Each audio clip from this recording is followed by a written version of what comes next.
Hey everyone, it's Savannah again, here with Grace this time, and we're going to talk about everything you need to know about midterm rentals. Yeah, I'm excited. I love midterm rentals, so I'm excited to talk about it. Yeah, so Grace, could you tell us exactly what is a midterm rental? A midterm rental is a furnished rental for 30 to 90 days, and it's typically targeted to traveling nurses, but we'll talk about some alternative ways to rent your midterm rentals that can actually result in a lot more money. Ooh, enticing. Okay, so how do you go about finding a midterm rental? What type of units are going to be good for midterm rentals? What locations? What styles? Etc. Yeah.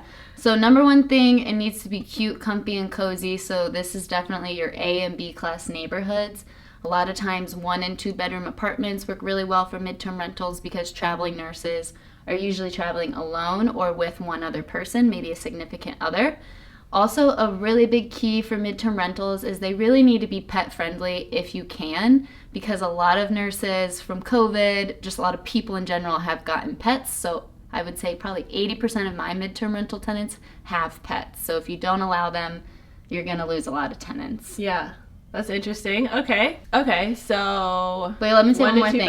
I missed the most obvious thing. It needs to be near a hospital or some type of industry, especially if you are relying on the travel nurse base. I would say within 15, 20 minutes driving.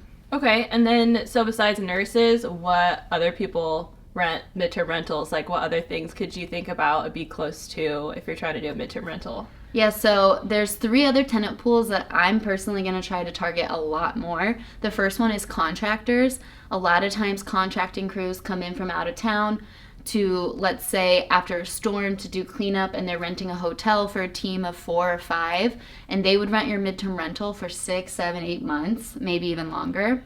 Or you have types of contractors that are people who are traveling to work for 1 year. So maybe technicians, electricians, teachers, professors, those types of contractors. Mm-hmm.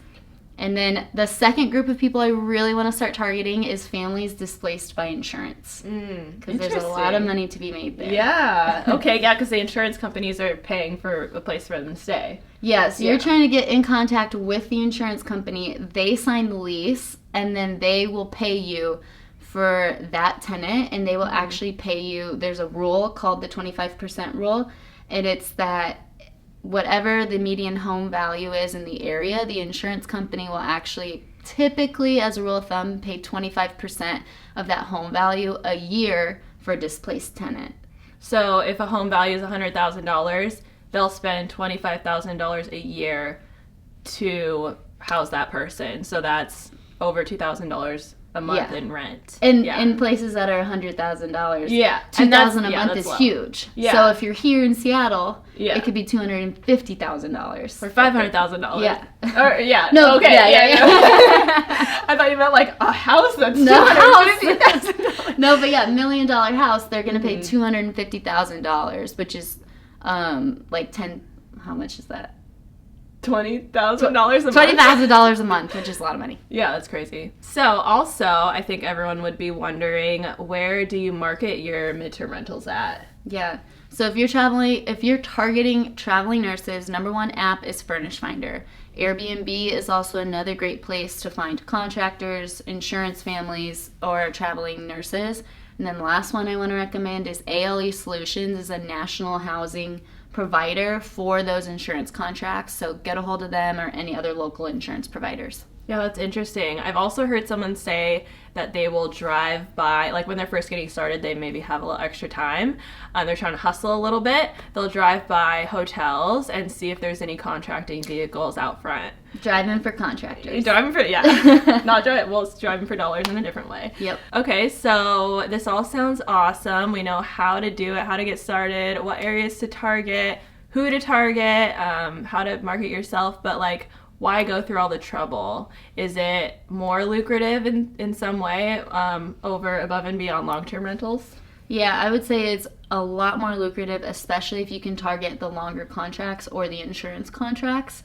And your tenants are going to be relatively for the most part, a lot more professional. So they're going to have less wear and tear. They're going to be more professional in their communication. They're going to pay their rent, or the company's going to pay their rent. So you just know the property is being taken care of a lot better. Yeah, I've heard that, yeah, like targeting people like nurses, you know that they've been vetted multiple times by the hospitals that they're working for. So it's just another layer of vetting tenants. You know that big businesses or big hospitals have already vetted them. So anything that you're doing above that is just, you know, safe measure. But yeah, definitely I think a good way to get good tenants and less wear and tear in your property. And how much more rent do you think you get per month? In my area, I target 5 times the cash flow of what I would do on a long-term rental. So I'm in a really low-cost area, so if I got $100 cash flow, I'd want $500 on midterm rental. Yeah. Okay, so we know the positives. So are there any cons, though?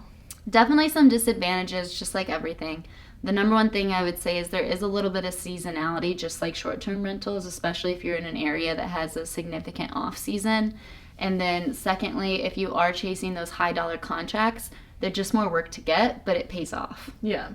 So just do like a self-audit, figure out if it's worth it for you, and I think a lot of people would say yes, so it's definitely something to look into. Okay guys, I hope you learned a lot today about midterm rentals, kind of the basics, how to get started, what to do, and thanks for hanging out with me and Grace talking about midterm rentals. I hope you learned a lot, and definitely come back and watch some other videos on our channel. We'll be talking about midterm rentals some more in the future.